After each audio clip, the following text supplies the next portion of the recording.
Today, as we talk about new bits for the Castle Panic Deluxe Collection, I am not going to talk to you about a monster. Nope, not going to do it. I'm going to talk to you instead about a monster encampment. That's right. See if I can get the camera to take a look here. This is from Engines of War. We have two of these in the game. There's the barracks and the forward camp, and they are encampments. So what these do is they never move. They're not monsters. They sit in the forest and they cause the monsters to come out in new ways. Let's take a closer look here and I will tell you all about how terrible he is, because they're pretty terrible. So what we've got here is, as you can see as I zoom in here, an adorable little campground, right? You've got your little monster camp with the little orcs on top and this bone tent over here. And then it's a little hard to see, but that is actually a little fire with a bit of ham on it.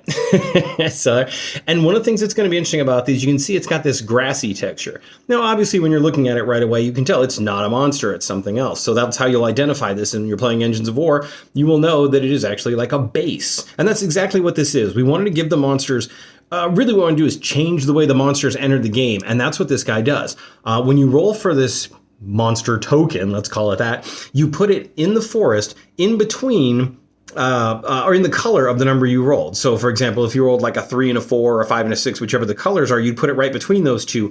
And then he just sits there, never moving in that spot. And now any monsters that are drawn after that, instead of going in the forest ring, they get pushed into the archer ring. They get pushed forward, hence the name Forward Camp. So that's what we're talking about here, a forward camp. It lets them all get a little bit closer to you, which of course, you know, no one wants, but hey, it's what happens in the game.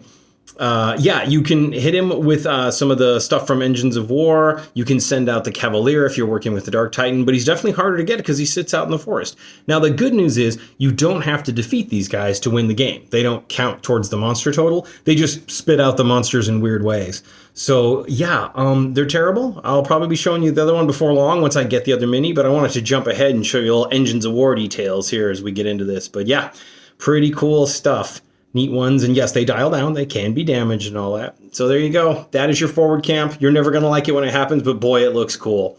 Hope you all have a good one. We'll be back with more next time. Bye-bye.